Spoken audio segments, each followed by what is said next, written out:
नकी साहब, जिस दिन बजट पेश हुआ था उसी दिन आपने एक सवाल पूछा था कि ये जो हदाफ रखे गए हैं टैक्सेस के, अगर आईएमएफ के पास नहीं जाएंगे तो ये किस तरह पूरे होंगे।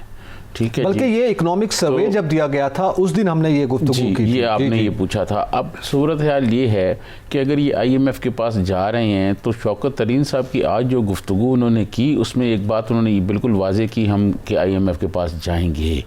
जब आईएमएफ के पास जाएंगे तो आईएमएफ की जो शराइत हैं फिर उनको भी मानना पड़ेगा।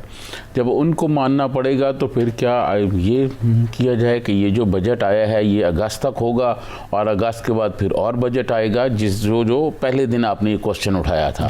क्या आईएमएफ के पास जब जाएंगे तो आईएमएफ ये तो नहीं कहेगा कि नहीं जी आपने जो इनकलाबी बजट दिया हुआ है वो इनकलाबी बजट ही आप लेके आगे चलें और हमें कुछ नहीं।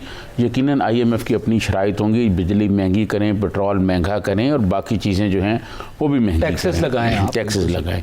तो आईएमएफ का जो फ्रेमवर्क है वो और सख्त हो जाएगा। तो फिर जब और सख्त हो जाएगा तो यकीनन फिर जो बजट के अदाद शुमार हैं उसमें रद्दोबदल करना पड़ेगा। जब रद्दोबदल होगा तो यकीनन महंगाई बहुत ज़्यादा होगी।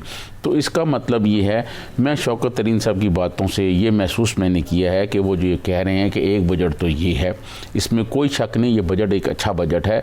और आपको याद होगा जब हम लाइव ट्रांसमिशन कर रहे थे तो मैंने पहले दिन ये कहा था कि माजी में जो हुकूमतें हैं उन्होंने जो इस किस्म के बजट पेश किए हैं तो वो फिर इलेक्शन में जा रही होती हैं। तो ये कोई ऐसा बजट इनकलाबी बजट है कि शायद हुकूमत इलेक्शन बजट जिसे कहा जाता है। अगले दिन बहुत सारे न्यूज़पेपर में भी ये बात दर्ज थी। लेकिन मैं आपको अर्ज़ करूं, अगर शौकत तरीन साहब ने जो दूसरी बात कही आईएमएफ के पास जाने की, जब हम आईएमएफ के पास जाएंगे नकी साहब तो आईएमएफ की शराइत तो मानेंगे ना।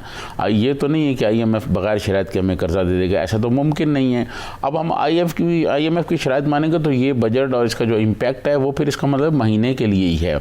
उसके बाद फिर अगस्त सितंबर में यकीनन एक मिनी बजट आएगा और फिर इस हुकूमत को फिर यू टर्न लेना पड़ेगा और फिर ये गरीबों के जो ख्वाब पूरे करने की बातें शौकत तरीन साहब कर रहे हैं वो फिर आईएमएफ की जो हदायत है, जो आईएमएफ की गाइडलाइन है उसमें पूरे नहीं हो सकते।